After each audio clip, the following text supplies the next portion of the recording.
할렐루야. 네, 이제 2부가 시작되어서 또 하나님께 영광 돌리는 귀한 예배를 올려드리고 있습니다. 2부 우리가 함께 은혜 받을 말씀은요, 역대하 7장 14절 말씀입니다. 우리 역대하 7장 14절 말씀을 다 같이 봉독해서 하나님 앞에 올려드리겠습니다. 내 이름으로 일컫는 내 백성이 그들의 악한 길에서 떠나 스스로 낮추고 기도하여 내 얼굴을 찾으면 내가 하늘에서 듣고 그들의 죄를 사하고 그들의 땅을 고칠지라. 아멘.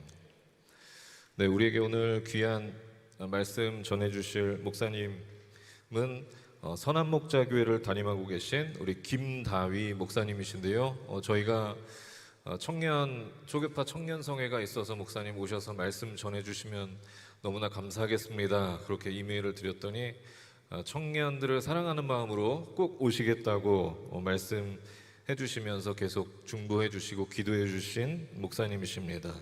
오늘 김다희 목사님 나오셔서 다시 부흥으로 가는 길, 이런 제목으로 말씀 전해 주실 텐데요, 우리 목사님 등단하실 때 할렐루야로 하나님께 영광 돌리고 박수로 환호로 모시겠습니다.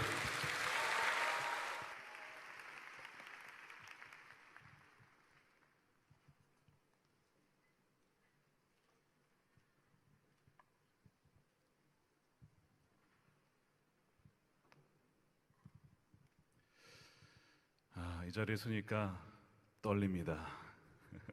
하나님 앞에 이렇게 설 수 있어서 감사하고, 또 여러분 청년들 함께 연합해서 하나님께 찬양하니 우리 하나님께서 얼마나 기뻐하실지 생각하니 너무나 복된 자리임을 느낍니다. 부흥의 이번에 주제가 The Holy Spirit, The Festival Revival is Coming이라고 되어 있는데, 부흥이 이미 온 것인 줄로 믿습니다. 부흥이란 하나님이 우리 삶의 중심이 다시 되시는 것인데, 이미 여러분들 안에 주님이 계시죠? 그러면 부흥이 이미 시작이 된 것입니다. 그 마음으로 우리가 얼마나 모였든지, 또한 어떤 사람들이 왔든지 그게 중요한 것이 아니고, 오직 우리 주님만 주목하는, 포커스하는 그런 시간 되기를 축복합니다. 여러분, 부흥은 다시 살리는 것입니다. 그래서 우리의 죽었던 영혼을, 또한 잠자던 영혼을 다시 살린다는 것이죠. 그래서 이 부흥이 필요하다고 하는 것은 그 전제가 무엇인가 죽어 있다는 거예요. 그래서 우리를 살려달라고 하나님께 구하는 것이죠. 시편 85편을 영어 성경에 보면 부제가 이렇게 되어 있습니다. Revive us again. 우리를 다시 살려주십시오. 왜냐하면 이스라엘 백성들이 포로로 끌려가 있기 때문에, 그들이 영적으로 죽어있는 상태에 있기 때문에 그들을 다시 살려달라고 하나님께 간구하는 내용이 시편 85편입니다. 하나님의 백성들이 죄로 말미암아 세상의 포로가 된 겁니다. 세상의 노예가 된 것입니다. 그래서 부르짖기를, 하나님의 백성들이 다시 주님께 돌아올 수 있기를 하나님 우리를 살려주십시오 라고 간구하는 것이죠. 여러분, 하나님의 백성이 세상에서 살 때 구별되어 살아가야 하지만 얼마나 많은 유혹과 또한 공격이 있습니까? 재작년에 참 안타까운 사건이 있었죠. 할로윈 데이에 정말 너무나 소중한 청년들 수백 명이 죽고 말았습니다. 이태원에서 죽은 그 참사, 너무나 안타까운 사건이 벌어졌어요. 20대, 30대 여러분들과 같은 소중한 우리의 친구들, 형제 자매들이 거기에서 죽고 만 것입니다. 근데 그 중에 한 명이 저희 교회 한 청년이 있었어요. 그 자리에 있었다가 죽을 뻔하여 병원에 실려갑니다. 의사가 말하기를 살기가 어려울 것 같습니다. 이런 얘기가 있어서 교회에서 공동체와 사역자들 함께 그 청년이 살아날 수 있도록 기도했어요. 놀랍게도 하나님께서 그 청년을 살려주셨습니다. 거의 죽는 거였는데 살려주셨어요. 나중에 깨어난 청년이 이메일을 보내면서 목사님 너무나 감사합니다 하면서 한 이야기가 무엇이냐면, 목사님 저는 교회를 다녔지만 사실 교회를 다니지 않는 청년들과 거의 비슷한 모습으로 사실은 살았습니다. 그래서 보여주기식 교인으로 살아왔다는 거예요. 자신의 만족과 유익을 위해서, 또한 남들보다 더 성공한 자인 것처럼 보여주기 위해서 흡연도 하고 음주도 하고 유흥을 즐기며 사실 안 믿는 자와 똑같은 모습으로 살았다는 것입니다. 그런데 죽을 뻔하였다가 다시 살아나고 보니 이것이 얼마나 미련한 짓이었는지를 깨닫게 되었다고 하면서 고백하는 것은 주님께서 죄 가운데 허우적거리던 나를 포기하지 않고 살려주심에 너무나 감사합니다.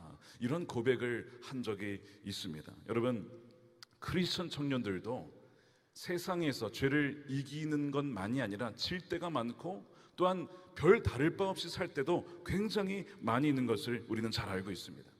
우리가 오늘 읽은 역대하 7장 14절 부흥에 대한 구절로 많이 쓰이는 것인데, 이 구절을 가만히 읽어보면 왜 이렇게 부흥을 위해서 기도해야 되는가, 그 앞구절에 보게 되면 어떤 일이 벌어졌냐면 바로 하나님의 백성들이 백성답게 살지 않고 세상과 똑같이 살았기 때문에 어떤 일이 벌어졌습니다. 어떤 일이 벌어졌냐면 하늘이 닫히고 또한 비가 내리지 않고 곡식이 자라야 할 땅이 황폐하게 되고 전염병이 돌게 된 것이죠.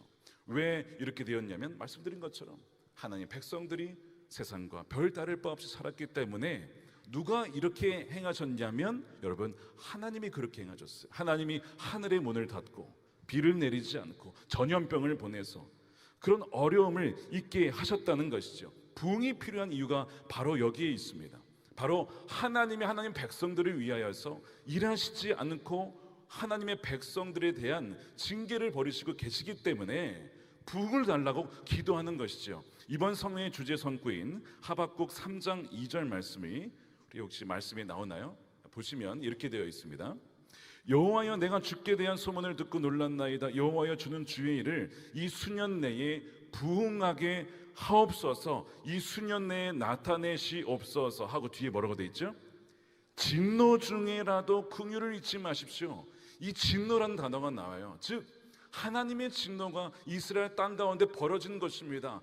우리에게 진노를 벌이셨는데 하나님, 우리에게 긍휼을 베풀어 주십시오. 우리에게 부흥을 통하여서 죽어가는 우리를 살려주십시오라고 하는 기도가 바로 이 하박국 선지자의 기도였습니다. 무슨 얘기냐면 이 땅에 벌어지고 있는 이 정말 끔찍한 일들이, 이 문제를 해결하려면 하나님과의 관계를 회복하지 않고서는 안 된다는 것입니다. 하나님께 나아가서 우리의 죄를 고백하고 그렇게 구해야 된다는 것이죠. 내 마음대로 살면서 하나님 잘 되게 해주세요, 부흥하게 해주세요, 이거는 말이 안 된다는 것이죠. 이것은 영적인 문제라는 것입니다. 그래서 오늘 14절에 보면 하나님께서 다시 우리가 부흥으로 갈 수 있는 길을 세 가지를 말씀하고 있어요. 죄송하지만 제가 여러분들이 이해할 수 있도록 영어 알파벳 P로 세 가지로 정리해 보았습니다. 첫 번째는요, 포제션입니다. 포제션. 나는 하나님의 소유라고 하는 정체성의 회복입니다. 14절에 보시면 세번역 성경이 이렇게 되어 있습니다. 내 이름으로 일컫는, 내 이름으로 불리는 나의 백성이 스스로 겸손하여져서. 이것이 원래 첫 번째 순서예요. 우리가 아까 개정판에서는 이것이 뒤에 나왔지만 원래 언어에 보면 순서가 스스로 겸손해지는 것이 먼저 나옵니다. 즉 높아졌던 마음, 교만했던 마음, 하나님이 없이도 내 능력과 내 경험으로 무엇인가 할 수 있다라고 하는 그 교만한 마음이 먼저 낮아져야 된다는 것이죠. 그래서 이 교만한 마음이 낮아지지 않으면 부흥이 올 수 없다는 거예요. 하나님은 교만한 자를 물리치신다고 했습니다. 여러분, 교만은 부흥의 가장 큰 적이에요. 그래서 베드로전서 5장 5절 말씀에 이렇게 되어 있는데 우리 함께 읽어보겠습니다. 시작. 모두가 서로 겸손의 옷을 입으십시오. 하나님께서는 교만한 자를 물리치시고 겸손한 사람에게 은혜를 베푸십니다. 아멘이죠. 겸손한 사람, 하나님 앞에 무릎 꿇고 하나님 없으면 저는 아무것도 아닙니다 라고 하는 그 사람에게 하나님은 은혜를 베푸시는데 어떻게 겸손해질 수 있느냐는 거예요. 그것은 바로 내 인생과 내 모든 것이 다 하나님의 소유다, 하나님이 나에게 주신 것이다, 나의 모든 것은 하나님께 속해 있다라고 하는 이 포제션, 이것이 분명할 때 우리는 겸손해진다는 것이죠. 여러분, 우리는 누구의 소유입니까? 하나님의 소유입니다. 믿으십니까? 주님의 소유예요. 주님이 여러분들을 가지셨어요. 여러분들은 주님의 백성인 것입니다. 신명기 9장 29절에 이 백성은 주님께서 그 크신 힘과 펴신 팔로 인도하여 내신 주님의 소유요. 주님의 백성입니다. 베드로전서 2장 9절에도 비슷한 말씀이 나오죠. 이건 함께 읽겠습니다. 그러나 너희는 택하신 족속이요 왕 같은 제사장들이요 거룩한 나라요 그의 소유가 된 백성이니 His own possession이라고 되어 있잖아요. 그분께 속한 백성이라는 것입니다. 그러면 사실 우리가 주님께 속한 것이구나, 우리의 모든 것이 다 선물이구나 하면 겸손하지 않을 수가 없는데요. 사실 청년의 시대에 많은 기도 제목 중에 하나가 무엇인가 들어보면 포지션이 있습니다. 포지션. 하나님, 나에게 이런 좀 포지션을 주세요. 나에게 이런 직장을 주세요. 나에게 이런 어떤 위치를 주세요. 포지션을 구하는 기도가 참 많이 있습니다. 중요한 기도예요. 그런데 하나님의 부흥의 도구로 쓰임받았던 하나님의 백성들 가만히 여러분 잘 읽어보시면 이들은요, 하나님 저에게 포지션 주세요라고 기도하지 않았다는 데 있습니다. 예를 들어서 여호수아, 다니엘, 요셉, 다윗 모두 포지션은 있었지만 포지션을 달라고 해서 얻은 게 아니고 이들의 공통점은 무엇이냐면 내가 하나님의 백성입니다. 하나님의 소유입니다. 포지션을 분명히 할 때에 하나님이 그들에게 포지션을 주셨다는 거예요. 예를 들면 이런 겁니다. 다윗이 언제 왕이 되겠다라고 기도한 적이 있습니까? 그는 그냥 시골에서 양 쳤어요. 양을 돌보고 있는데 어느 날 갑자기 사무엘이 와서 기름을 붓는 거예요. 아니 왕 되겠다고 한 적도 없는데 포지션을 부어주시는 것입니다. 어노인팅을 하시는 겁니다. 다니엘도 마찬가지예요. 다니엘은 언제 총리가 되겠다고 했습니까?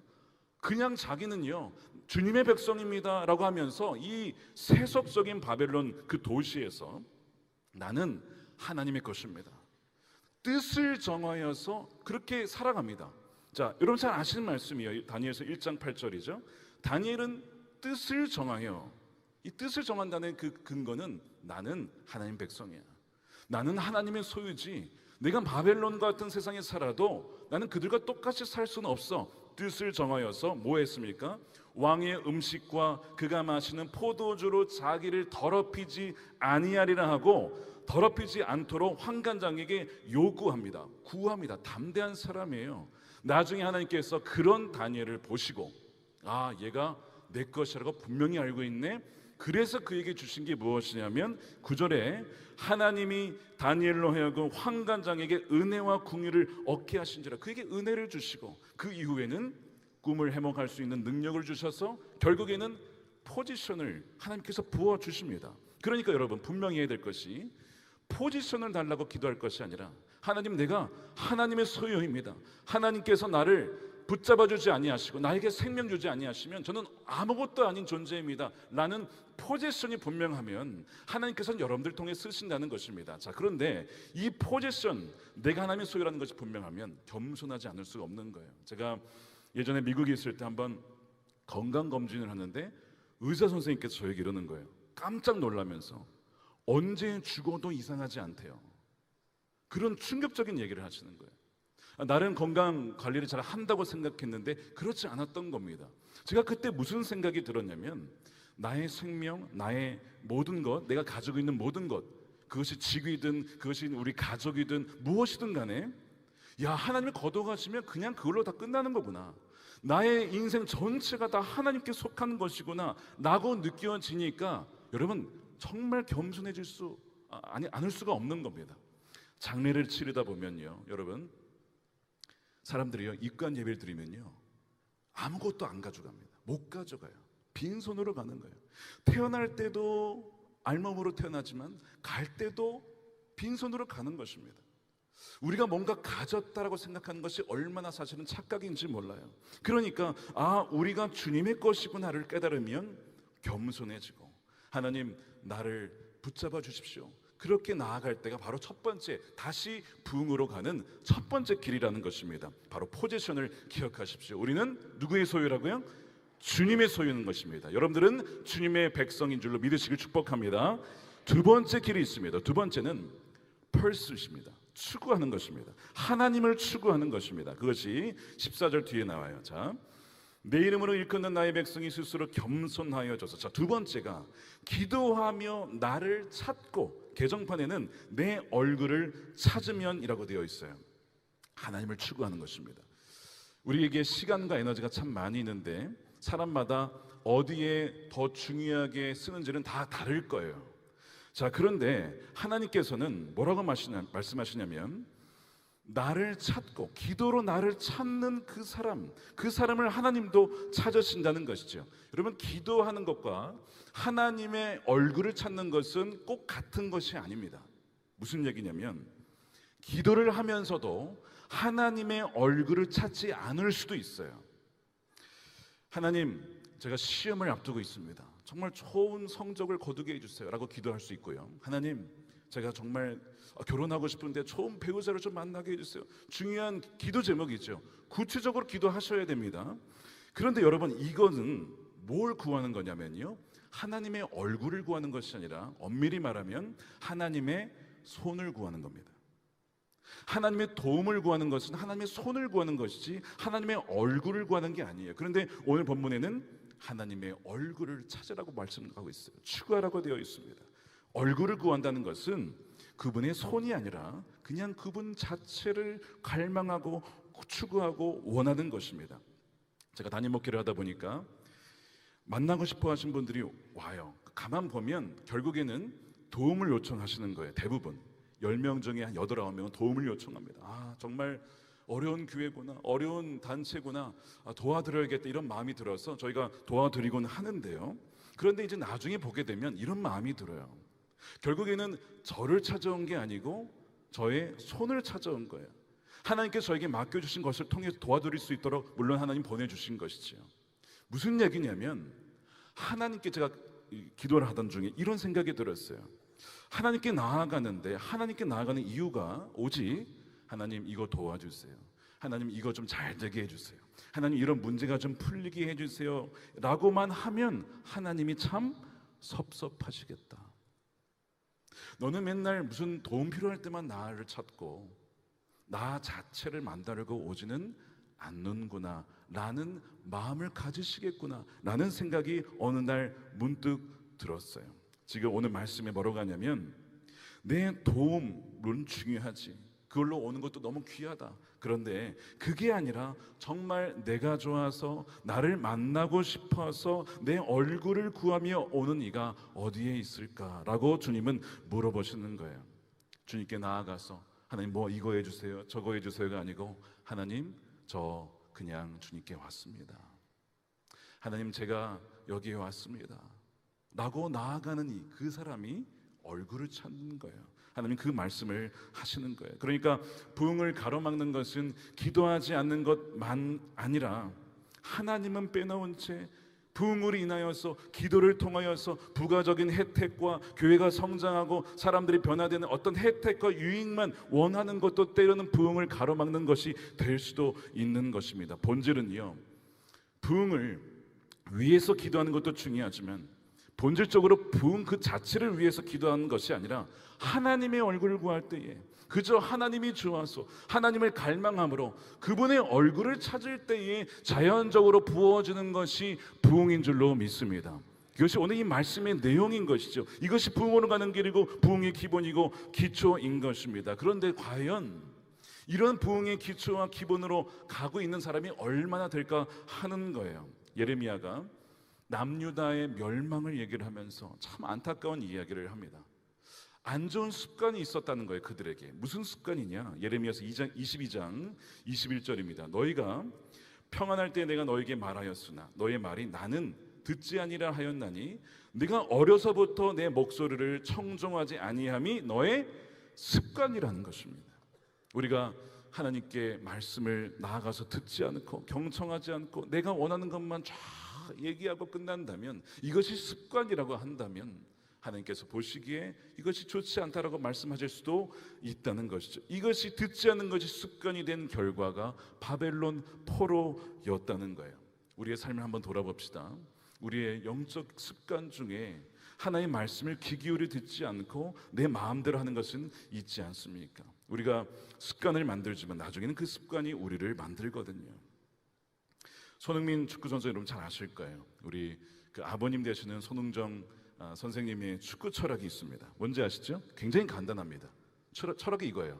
나처럼 하지 말아라. 나처럼 하지 말아라. 그러면서 무슨 얘기를 하냐면 자기가 프로축구 선수 출신인데 자기가 발재간이 없었어요.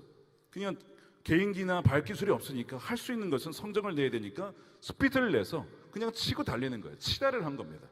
치고 달리다 보니까 성적은 냈는데 몸이 망가진 것이죠. 그래서 나중에 축구를 가르칠 때에 생각한 것이 철학부터 세워야겠다 한 것이 바로 나처럼 하면 안 된다, 바로 기본기 없이 하면 안 된다 였습니다. 한국 축구의 고질병이 무엇이냐면 기본기를 제껴놓고 결과만 원하는 것이 이 고질병이었기 때문에 손흥민 선수를 키울 때마다 기본기부터 7년을 철저하게 365일 트레이닝을 시켰다는 것이죠. 나중에 이제 분데스리가에서 2010년에 손흥민 이제 선수를 골 넣었을 때, 야, 혜성같이 등장한 선수구나. 아니에요. 혜성이 아니고 기본기부터 탄탄하게 준비했기 때문에 그런 것입니다. 기본기가 있느냐라고 하는 것이죠. 신앙생활도 마찬가지입니다. 우리가 하나님께 나아갈 때에 그분의 손과 발이 아니라 정말 그분의 얼굴을 찾는 그 영적 기본기가 우리에게 있느냐, 그것을 점검할 수 있어야 돼요. 돌아보면 하나님이 쓰셨던 사람들, 여호수아, 요셉, 다니엘, 다윗을 가만 보게 되면 이 기본기가 아주 탄탄했습니다. 뭐냐면 하나님 그분의 얼굴을 추구하는 그런 기본기와 습관이 있었던 거예요. 그것이 영적 루틴이었습니다. 예를 들면 여호수아를 한번 보겠습니다. 여호수아에 보면 가나안 정복을 앞두고 하나님께서 여호수아에게 딱 한 말씀 하십니다. 다른 거 원하지도 않고 딱 one thing 하나 얘기하는데 그것이 뭐냐? 1장 8절이에요. 우리 함께 읽어볼까요? 시작. 이 율법책을 너의 입에서 떠나게 하지 말며 주야로 그것을 묵상하여 그 안에 기록된 대로 다 지켜 행하라. 그리하면 너의 길이 평탄하게 될 것이며 내가 형통하리라. 여호수아에게 단 한 가지만 말씀을 하셨어요. 너가 평생 지켜야 될 기본 하나가 바로 이것인데 좌우로 치우치지 아니하고 주야로 말씀을 묵상해야 된다라고 하는 거예요. 그가 정말 그대로 지켰을 때에 그의 인생을 마무리할 때에 담대하게 이런 고백을 23장 14절에서 하죠. 이렇게 얘기를 합니다. 나는 오늘 온 세상에 가는 길로 가려니와 너희 하나님께서 너희에게 대하여 말씀하신 모든 말씀이 하나도 틀리지 아니하고 여호수아에게 약속하셨던 모든 것이 다 이루어졌대요. 엄청난 것이죠. 여러분들에게 이러한 축복이 부어지기를 축복합니다. 하나도 틀리지 아니하고 다 너희에게 응하여 그 중에 하나도 어김이 없음을 너희 모든 사람은 마음과 뜻으로 아는 바라. 야, 부흥이란 하나님이 우리의 삶의 중심이 되는 것인데 바로 여호수아는 그런 시대를 살았어요. 하나님의 뜻대로 그 말씀 그대로 살아서 정말 그 말씀이 이루어진 삶을 살았기 때문에 부흥의 시대를 산 것인데 바로 성공적인 삶을 산 거예요. 여러분, 성공이란 무엇입니까? 부자가 되고 유명해지는 것입니까? 그렇지 않아요. 바로 성공이란 하나님이 우리에게 주어진 사명을 완수한 삶이거든요. 자, 그러면 여호수아에게 주어졌던 사명이 뭐죠? 보통은 가나안 정복이라고 생각합니다. 여러분, 그렇지 않아요. 여호수아에게 하나님이 주신 가장 중요한 사명 첫 번째는 가나안 정복이 아니었습니다. 뭐였습니까? 바로 이 말씀이었어요. 주야로 하나님을 묵상하며 말씀으로 주님께 나아가는 것, 이것이 너에게 주어진 가장 중요한 사명이고 그 다음이 가나안 정복이야 라고 말씀을 하시는 것이죠. 그래서 여호수아에게 가장 중요한 것은 pursuit, 바로 하나님을 추구하는 것인데 말씀을 통하여서 하나님을 추구한 것, 그랬을 때의 2차 사명, 즉 가나안 정복은 저절로 따라오게 되는 것이었죠. 이것이 바로 여호수아에게 이루어졌던 은혜였던 것입니다. 그래서 이 모든 것이 다 이루어진 다음에 다시 한번 도파심의 여호수아가 백성들에게 절대 이것을 잊지 마십시오 라고 강조하는 것이 23장 8절입니다.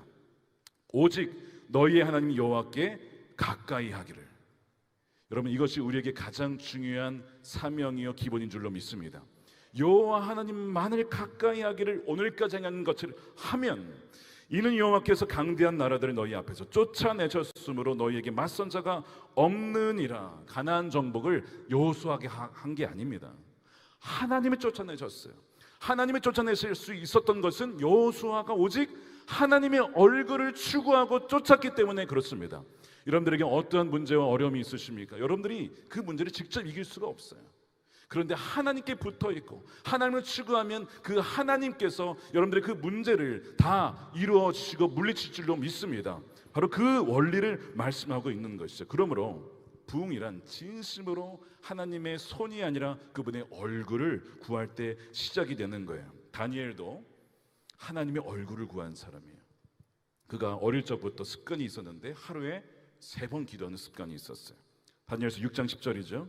다니엘이 왕의 도장이 찍힌 것을 알고도 자기 집에 돌아가서는 윗방에 올라가 예루살렘으로 향한 창문을 열고 전에 하던 대로 하루 3번씩 무릎을 꿇고 기도하며 하나님께 감사하였더라. 이 기도와 감사가 그의 영적인 습관이었습니다. 그가 늘 하던 대로 어릴 적부터 평생을 하루에 3번씩 하나님의 얼굴을 찾으며 하나님, 저 여기 왔습니다. 하나님, 저의 삶을 돌봐주십시오. 그렇게 기도하는 것이 다니엘의 이 습관이었다는 거예요. 펄스, 추구했다는 것이죠. 어떤 청년이 다니엘서 이 말씀을 하니까 자기도 다니엘처럼 하루 3번 하는 기도의 습관이 있다는 거예요. 야, 대단하다. 그런 습관이 있냐고 제가 막 굉장히 칭찬을 했어요. 그래서 언제 기도하냐 했더니 식사 기도할 때. 여러분, 식사 기도 우스워하지 마십시오. 요즘에 식사하는 것, 기도하는 거 쉽지 않아요. 밖에서 다들 보는 앞에서 여러분 식사하기 전에 기도한다는 것은 대단한 용기와 믿음이 필요한 시대가 되었습니다. 19세기에 미국 미주리주에 태어난 감리교 목사였던 E.M. 바운즈라는 분이 기도의 능력에서 이런 얘기를 했어요. 오늘날 교회가 필요로 하는 것은 많은 기계나 더 좋은 기계도 아니요, 조직도 아니요, 기발한 방법도 아닙니다. 교회가 필요로 하는 것은 성령이 쑤실 수 있는 기도의 사람, 기도에 능한 사람이다. 성령은 방법을 통해 흘러나오지 않고 사람을 통해 역사하시고, 성령은 기계에 임하는 것이 아니라 사람에게 임한다. 성령은 계획에 기름을 붓지 않고 사람에게, 그것도 기도의 사람에게 기름을 부어 주신다라고 하는 것이죠. 그래서 그의 얼굴을 기도를 통하여서 구하는 자에게, 그를 통해서 하나님은 지금도 부흥의 역사를 새롭게 일으키실 줄로 믿습니다. 하나님 마음에 합한 자 누구죠? 다윗이 유명했던 것이 무엇이냐면 one thing입니다. one thing. 내가 여호와께 바라는 것 한 가지만 있습니다. 시편 27편 4절에서 한 가지를 뭘 구했죠? 여호와의 손 아닙니다. 여호와의 얼굴을 구한 거예요. 자, 4절 보십시오. 내가 여호와께 바라는 것 한 가지 일, one thing이 있는데 그것을 구합니다. 내가 내 평생에 여호와의 집에 살면서 여호와의 아름다움을 바라보며. 하나님의 얼굴을 구하잖아요. 여러분, 이 말씀을 보게 되면요, 이 영적 거장들의 특징이 나오죠. 오직 하나님의 얼굴을 먼저 구하는 그런 습관이 있었다는 것입니다. 왜 다윗의 시대가 이스라엘 왕국 중에 가장 전성기였을까? 오직 한 가지, 하나님 그분만을 사모하며 바란 그 마음 때문에 하나님께서 그들에게 부흥을 부어 주신 거예요. 제가 시작교에 돌아가서 나중에 2004년쯤이었어요. 지금부터 20년 전이죠. 친구들과 함께 대학원 그 꼭대기, 감신대 대학원 꼭대기에 기도실이 있어요. 거기에 가가지고 주님, 한국 교회를 살려주십시오. 하나님 나라를 살려주십시오. 막 부르짖으면서 기도를 했어요. 그러면서 하나님, 저희를 하나님이 도구로 사용해 주십시오. 막 그렇게 기도를 한 게 20년 전인데, 가만 지금 돌아보니까 하나님께서 그 20대 초반에 그 그냥 무명의 청년의 그 기도를 하나님이 듣고 계셨다는 것이 마음이 느껴졌어요. 여러분들이 오늘 이 시간에 여러분들이 하나님의 얼굴을 구하면서 하나님만을 사모하며 나아갑니다라고 기도할 때에 하나님 안 들으실 것 같으신가요? 하나님은요, 여러분들을 다 기억하고 계세요. 한 명 한 명을 다 알고 계신다고요. 그 작은 신음소리에도 부르짖음에도 다 들으시고 하나님의 때와 방법에 하나님 나라의 영광을 위하여 여러분들을 쓰게 되신다는 것입니다. 여러분들이 1년 뒤에, 5년 뒤에, 10년 뒤에, 20년 뒤에 어떻게 하나님께 쓰일지 하나님은 아신다는 거예요. 여러분들은 모를 수 있지만 하나님은요, 모든 계획을 다 갖고 계신 줄을 믿으시길 축복합니다. 두려워할 것이 없는 거예요. 여러분 담대하십시오. 하나님만 붙잡으면 하나님께서 여러분들의 인생을 책임져 주신다는 것입니다. 마지막 3번째는요, purity, 바로 순결입니다. 자, 14절 뒤에 보시면 기도하며 나를 찾고, 그 다음에 악한 길에서 떠나면. 자, 이게 이제 3번째입니다. 악한 길에서 이 떠난다는 것은 회개를 말하는 것이죠. 회개함으로써 순결을 되찾는 것입니다. 하나님은 우리가 악한 길에서 떠나기를 원하고요, 떠나지 않고서는 여러분 부흥이 올 수가 없어요. 떠나지 않고서는 안 된다는 것입니다. Purity through repentance, 회개입니다. 바로 회개를 통해서 하나님께서 우리에게 정결함을 주신다는 거예요. 그래서 그렇게 악한 길을 떠날 때에 하늘에서 듣고 바로 이 땅을 치유하고 회복하신다고 약속을 하시는 것이죠. 여러분, 악한 길이란 무엇이냐면 하나님보다 내가 더 사랑했던 그 모든 것을 말하는 거예요. 하나님보다 더 사랑했던 그 어떤 길, 그것이 돈이든 쾌락이든 그것이 나의 명예든 무엇이든 간에 그것을 쫓고자 나아갔던 길이 악한 길입니다. 거기에서 돌아서라는 것입니다. 하나님께로 돌아오라는 하는 것이죠. 특히 청년의 시대에 많은 우상들이 있지만 쾌락이 우상입니다. 여러분, 쾌락이 우리의 우상이에요. 쾌락에 있어서 순결은 청년들의 가장 큰 이슈가 됩니다. 게다가 결혼 연령대가 점점 요즘에 높아지면서 사실은 우리가 영적으로나 우리 육체적으로나 정말 그 악한 길에서 떠나서 음란의 길에서 떠나서 우리의 순결을 지킨다는 것은 참 어려운 시기가 되었습니다. 그래서 이 바벨론과 같은 이 시대 속에서는요, 서로 합의만 하면 모든 것이 가능하다고 이 얘기를 합니다. 부흥을 가로막는 악한 길 중에 하나가 바로 왜곡된 성에 있어요. 이것은 하나님의 진노의 원인이 되기도 합니다. 성은 하나님이 지으신 좋은 것이죠. 선한 것입니다. 성은 부부에게 허락하셨고 그 부부에게 누릴 수 있는 기쁨을 주신 것이고, 또한 그 성을 통해서 인류가 번성할 수 있도록 하나님이 만드신 우리에게 주신 선물입니다. 그런데 마귀는 이것을 파괴시키고 왜곡시켜서 변질시켜서 그 인생을 무너뜨리려 한다는 데 있습니다. 그래서 순결은 매우 중요한 이슈예요. 예를 들어서 여러분, 다윗이 하나님 마음이 아픈 사람이라고 했지만 그의 인생의 정점에 올랐을 때 어떤 일이 벌어졌냐면 정말 승승장구했어요. 그가 전쟁에 나가지 않아도 이길 수 있을 정도로 승승장구했는데 이때 무슨 일이 벌어지냐면 밧세바의 간음 사건이 벌어져요. 그리고 그의 인생은 사실 추락을 하게 됩니다. 회개하고 용서를 받았지만 사실상 그의 정점은 이제는 전성기는 지나가게 되는 거예요. 그래서 다윗이 그 인생의 하향을 겪게 되죠. 여러분, 이것이 간음의 문제입니다. 이 치명적인 거예요. 참 안타까운 일들이 우리 한국 교회와 사회에도 벌어지고 있는데, 작년인가요? 재작년인가요? 참 유명한 찬양팀도 그 인도자가 성스캔들로 인해서 문을러놨습니다. 온라인에 있었던 앨범 다 사라졌습니다. 너무나 안타까운 사건. 제가 그걸 보면서 참 많이 마음이 정말 이 울음과 이 어떻게 이거를 감당하기 어렵더라고요. 참 제가 좋아하는 팀인데 어떻게 그럴 수 있었을까? 사단이 공격한 것이죠. 최근에 또한 한 선교단체의 대표가 성스캔들 사임을 하며 많은 이들에게 충격을 주었습니다. 여러분, 이것이 정확하게 마귀가 하는 일이에요. 부흥을 가로막기 위해서 우는 사자와 같이 삼킬 자를 두루 다니면서 몰래 숨어 있다가 덮친다는 것이죠. 참 두려운 일입니다. 그러나 누가 돌을 들고 정죄할 수 있습니까? 왜냐하면 다 우리가 그런 유혹에 노출되어 있잖아요. 우리도 얼마든지 그런 희생양이 될 수도 있으니 누가 돌을 들어서 정죄할 수가 있겠습니까? 그러므로 우리는 깨어 있어야 되고 우리는 음란의 죄와 치열하게 싸울 수 있어야 됩니다. 한번 성경의 요셉의 예를 한번 들어볼게요. 요셉, 여러분, 요셉이 하나님이 쓰시라고 다 준비를 하고 싶겠어요. 그 과정이 참 어려운 과정이겠지만 예를 통하여서 하나님께 쓰시려고. 근데 마귀가 그걸 뭐 알았는지 하여튼 그 싹이 났을 때부터 잘라버리려고 마귀가 요셉을 유혹하죠. 순결을 잃도록 덫을 칩니다. 요셉이 바로의 친위대장 보디발의 총무가 됩니다. 그러면 상당히 높은 직이에요. 그래서 그 총무가 되었을 때에 권력자가 된 거예요. 나름대로 그 집안의 권력자가 된 거죠. 그런데 바로 그때에 어떤 일이 벌어지냐면 그 아내가 유혹을 합니다. 그 7절이죠. 그 후에 그 주인의 아내가 요셉에게 눈짓하다가 동침하기를 청했다는 거예요. 자, 7절의 그 후는 언제라고요? 요셉이 가정총무가 되었을 때, 이제는 이제 고생 끝났다. 나름 이제는 인생이 폈다. 이제는 좀 승진도 하고 내 인생이 이제는 다 성공되도록 달리는구나라고 할 그때에 바로 유혹이 찾아온 거예요. 다윗이 언제 밧세바 유혹을 당했습니까? 가장 잘 나갈 때죠. 인생의 최정점이 있을 때에 밧세바의 유혹을 당했던 것처럼 요셉도 총무가 되어서 풀릴 때에 유혹이 다가오게 된 거예요. 여러분, 기억하십시오. 정말 어려울 때보다 이제 좀 잘 되나 보다 할 때, 바로 그때 마귀가 찾아와서 유혹을 하게 된다는 걸 기억하셔야 돼요. 자, 그런데 이 유혹은 정말 끈질기다는 거예요. 10절 보십시오. 여인이 날마다. 언제라고요? 날마다.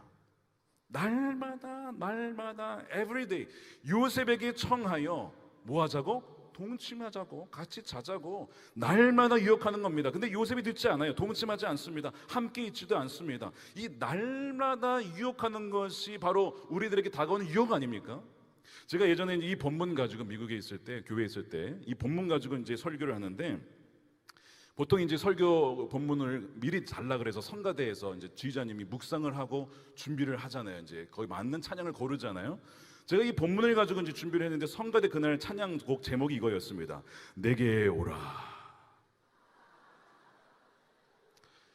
아니, 본문을 묵상하고 정한 게 내게 오라면 누구한테 오라는 거예요 도대체? 주님께 오라는 거예요? 아니면 뭐 이 보디발의 아내에게 오라는 거예요? 이게 헷갈리는 거예요. 이게 찬양을 듣는 내내 내게 오라. 성도들이 이게 참 혼란스러웠던 순간이 있었어요. 뭐 어쨌든 그때 너무 이 제목이 충격적이어서 지금도 잊혀지지 않습니다. 여러분, 유혹이요 뭐 한두 번 오면 1년에 이기죠. 근데 여러분, 날마다 오면요, 계속 오면요, 이거 여러분 당해낼 사람이 거의 없는 것이죠.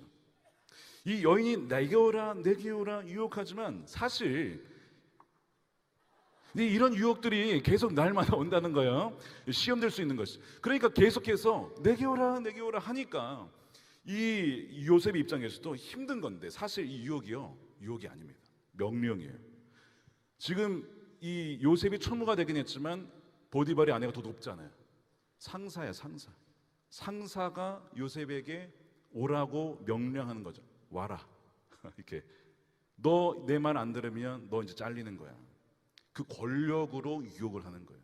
그러니까 사실 요셉이 얼마나 힘들겠습니까? 이 요셉이요 참 어려운 가운데 있었는데 왜 이 여인이 요셉에게 끌렸느냐? 뭐 남자들이 참 많았을 텐데 왜 요셉에게 끌렸을까? 요셉의 나이가 이 당시가 27살입니다. 게다가 6절에 한번 보세요. 요셉은 용모가 빼어나고 아름다웠더라. 요셉이 남자인데 빼어나고 아름다웠대요. 그러니까 미소년 스타일이었던 것 같아요. 요셉의 여러분 증조할머니가 누구죠? 사라라고 하는 시대의 미녀였습니다. 게다가 그의 어머니는 누구예요? 야곱이 한눈에 반한 라헬이었습니다. 그 어머니 외가의 유전자를 받은 사람이 누구예요? 요셉이에요. 그러니까 얼마나 얼굴이 잘생기고 예쁘고 그냥 미소년처럼 정말 보드랍고 피부도 하얗고 막 이러지 않았을까 싶은데, 그런데 얘가 뭐예요? 노예로 육체 노동을 한 거 아니에요. 육체 노동을 해서 몸이 또 얼마나 좋아. 우통을 벗고 또 이랬으니 또 그 하얀 얼굴 다시 선탠을 하면서 딱 이제 구릿빛으로 빛나면서, 그럼 체지방률은 5%. 딱 이러면서 이게 군살 없이 온몸이 다 너무 완벽한 외모에 요셉을 보니 이 여인이 유혹이 안 되겠냐고. 그러니까 한두 번도 아니고 날마다 요셉아 나랑 같이 자자, 나랑 같이 자자 동참을 하게 된 것이죠. 그런데 자, 요셉의 입장에서도 나이가 몇 살이라고요? 27의 싱글이에요. 피 끓는 나이입니다. 피 끓는 나이에 누가 유혹을 하냐면 보디발의 아내인데, 여러분 세계 3대 미녀 중에 하나가 클레오파트라인데 애국 출신인 거 아시죠? 그러니까 이 보디발의 아내도 얼마나 예뻤을까. 그러니까 사실 요셉의 입장에서도 그 유혹을 이기기가 아마 쉽지 않았을 거예요. 세상은 서로 괜찮다라고 하면, 사랑한다고 하는데 괜찮다고 하면서 왜 막냐, 이런 세상이 되었습니다. 그런데 요셉은요 단호하게 이러한 세속적인 가치관을 지금 거부합니다. 거부하는 이유가 9절에 나와요. 이 집에는 나보다 큰 이가 없으며 주인이 아무것도 내게 금하지 아니하였어도 금한 것은 당신뿐이니 당신은 그의 아내라. 요셉에게 이 보디발의 아내는 선악과와 같은 존재였습니다. 모든 것은 다 되지만 당신은 안 됩니다 라고 했어요.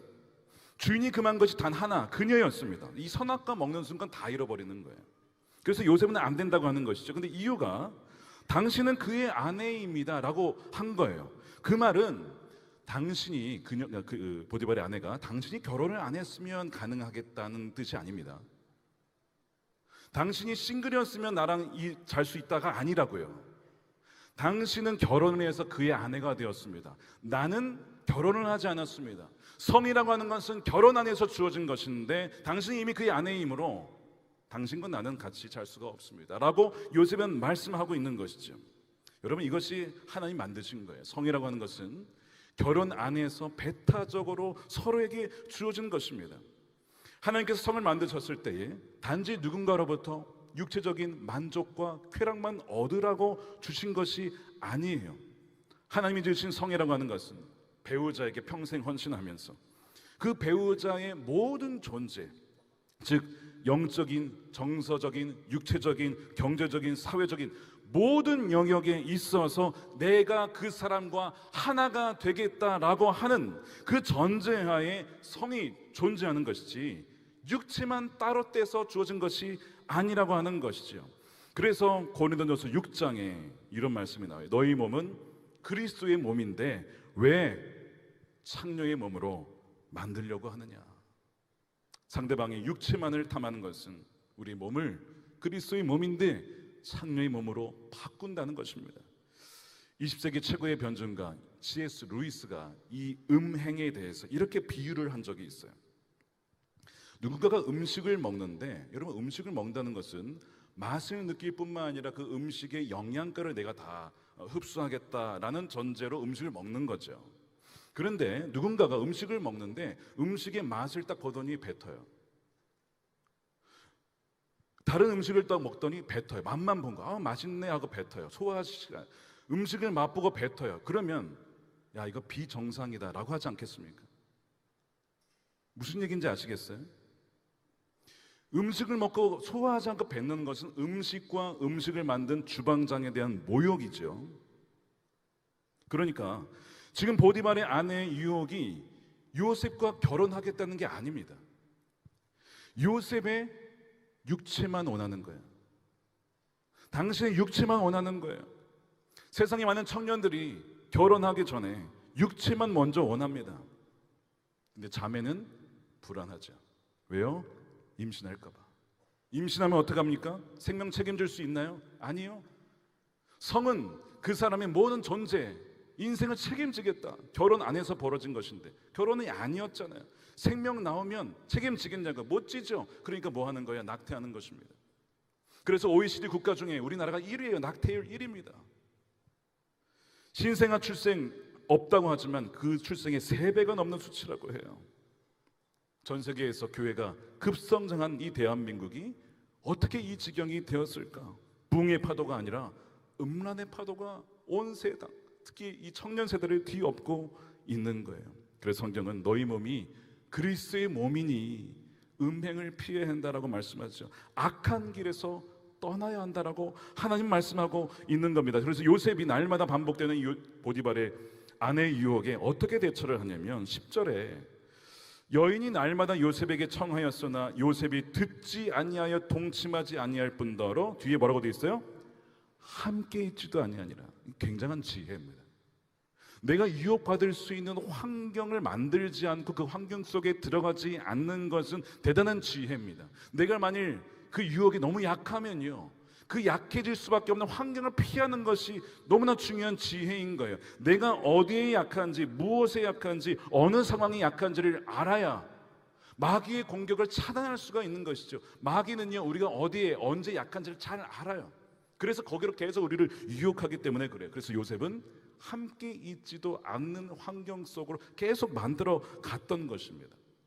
분당 우리 교회에 이찬수 목사님 이야기를 들어보니까요, 자기가 이성의 유혹에 약하다는 것을 잘 아니까 본인이 차를 탈 때 이성과 차를 타게 되면 뒷자리에 태우신다는 거예요. 근데 그래서 마음 같아서는 트렁크에 태우고 싶대. 트렁크에. 트렁크에. 그랬더니 그걸 들은 여자 성도님께서 목사님, 우리도 보는 눈이 있거든요. 아니 목사님은 어때서? 이선수 목사님이 귀여우신데 그런 얘기를 하더라고요.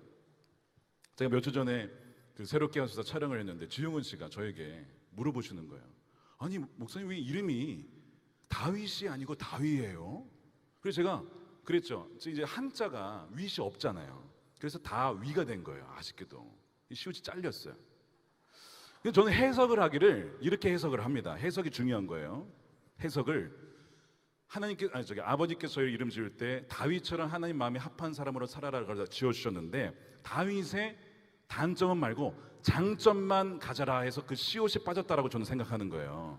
그랬더니 주용원 씨가 딱 듣더니 그 다윗 그분께서 시옷과 관련된 문제가 많았잖아.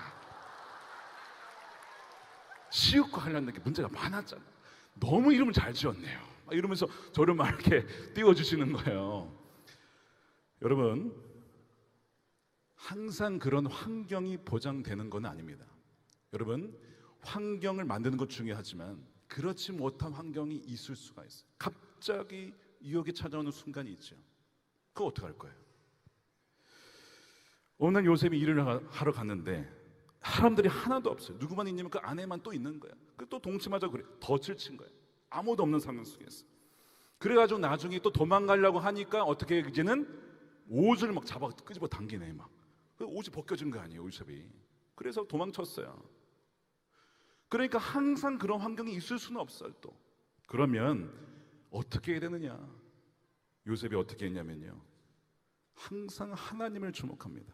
하나님을. 자, 9절 말씀이에요. 당신은 그의 아내임이라 그런즉 내가 어찌 그 큰 악을 행하여 하나님께 죄를 지으리까? 아무도 없는 방이라고 생각했어요. 그 여인과 나만 있다라고 생각했을 때 아무도 안 보니까 괜찮겠지가 아니고 하나님께서 보고 계신데 내가 어찌 하나님께 죄를 지을 수 있을까? 잘 보시면요, 보디발이 나에게 베풀어진 은혜가 얼마나 큰데 내가 어떻게 그의 아내를 탐할 수 있느냐, 이렇게 말하지 않았다는 거예요. 하나님께서 보시는데 하나님께 어찌 내가 죄를 범할 수가 있겠습니까? 그는 바로 자신의 안에 그런 힘이 있는 것이 아니라 없음을 잘 알았어요. 그는 나를 바라보시고 주목하시는 그 하나님을 주목했습니다.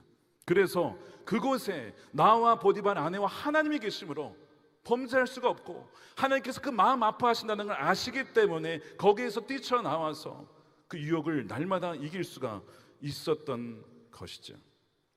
사랑하는 여러분, 결국에는 이 요셉이 이것 때문에 누명을 씌우고 감옥에 들어가요. 여러분, 거룩하게 살고자 하면요 반드시 어려움이 따릅니다. 핍박에 따라요. 근데 하나님께서 그 요셉의 그 감옥의 시기를 지난 다음에 총리로 세우시죠. 사랑하는 여러분, 이 요셉을 통하여서 어떤 일이 벌어졌냐면 바로의 입술에서 하나님을 찬양합니다. 하나님의 영에 감동하고 함께하는 자가 이보다 더 누가 있겠느냐, 그 바로의 이방 왕의 입술에서 하나님의 이름이 나옵니다. 바로 요셉을 통해서 그 시대에 부흥을 일으키신 것이죠. 그를 통하여서 하나님의 방식대로 나라를 통치하게끔 하는 그런 부흥의 방식이 또한 요셉을 통해 임했다는 것입니다. 사랑하는 여러분, 요셉과 같은 하나님의 청년들을 통해서 하나님께서는 이 대한민국에도 한반도에도 새로운 부흥의 역사를 일으킬 줄로 믿습니다. 바알에 무릎 꿇지 않은 7,000명을 통하여서 하나님은 그 예배를 하셨던 것처럼 바로 이 자리에 모인 여러분들 바알에 무릎 꿇지 않은 거룩한 주의 백성들을 통하여서 하나님은 새로운 부흥을 일으킬 줄로 믿습니다. 너희가 악한 길에서 떠나면 내가 하늘에서 듣고 이 땅을 고치고 회복하리라. 주님께서 약속해 주셨습니다. 그 땅을 고치리라 말씀을 하셨습니다. 어떤 분은요, 이 말씀을 하면 목사님, 저는요 이미 음란한 사람입니다. 이미 범죄한 사람이에요. 저는 어떡합니까? 이렇게 묻는 분들이 계실 거예요. 여러분 기억하십시오. 예수님께서 가늠한 여인을 만났을 때 너 왜 가늠했냐? 너는 이제 희망이 없다 라고 하지 않으시고 뭐라고 하시죠? 내가 너를 정죄하지 아니하노라. 요한복음 8장 10절입니다. 너를 정죄한 자가 없느냐? 대답하되 주여 없나이다. 예수께서 이르시되 나도 너를 정죄하지 아니하노라. 그러니 가서 다시는 죄를 범하지 말아라. 여러분, 이 말씀을 왜 하신지 아십니까? 죄를 지어도 괜찮다는 게 아닙니다. 죄로 말미암아 우리가 받아야 될 진노, 그 아까 하나님의 진노 말씀했잖아요. 그 하나님의 진노를 누가 받으셨어요? 예수님께서 십자가에서 우리를 대신해서 다 받으셨거든요. 우리를 살리시려고. 우리가 연약하다는 걸 잘 아시거든요. 우리가 유혹에 넘어간다는 걸 잘 아시거든요. 그런 말미암아 진노는 말미암아 죽을 수밖에 없는 걸 잘 아시기에 내가 너가 받을 모든 진노를 내가 십자가에서 다 받았노라. 그러므로 하나님의 사랑과 긍휼이 너에게 부어진 것이다. 너희가 넘어졌거든 내게로 와라. 내가 너희를 정죄하지 않노라. 너희는 내 안에서 십자가 안에서 새로운 피조물이 되었노라. 나의 백성이 되었고 나의 소유다. 난 너희를 마귀에게 빼앗길 수 없다.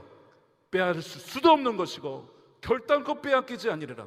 주님께서 말씀하시면서 우리에게 오라고 긍휼을 베푸시는 주님을 보게 된다는 것이죠. 사랑하는 여러분, 우리가 진노 중이라도 긍휼을 잊지 말라라고 그렇게 간구할 수 있는 유일한 근거는 바로 십자가 예수 그리스도 그분께 있는 것입니다.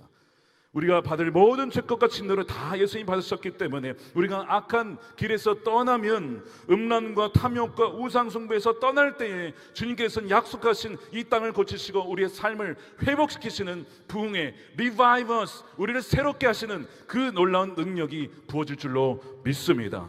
사랑하는 여러분, 세 가지를 기억하십시오. 우리는 포제션, 하나님의 소유입니다. 그럴 때 우리는 겸손해질 수 있습니다. 두 번째, 바로 pursuit, 하나님을 추구하는 것입니다. 기도로 하나님의 얼굴을 구하고, 마지막 purity, 회개를 통하여서 악한 길에서 떠날 때에 하나님은 바로 이 한국교회를 다시 한번 새롭게 하시고 청년 세대를 새롭게 부흥으로 인도하실 줄로 믿습니다. 살아계신 아버지 하나님, 발에 무릎 꿇지 아니하는 7천 명의 젊은 청년 세대가 이 자리에 모였습니다.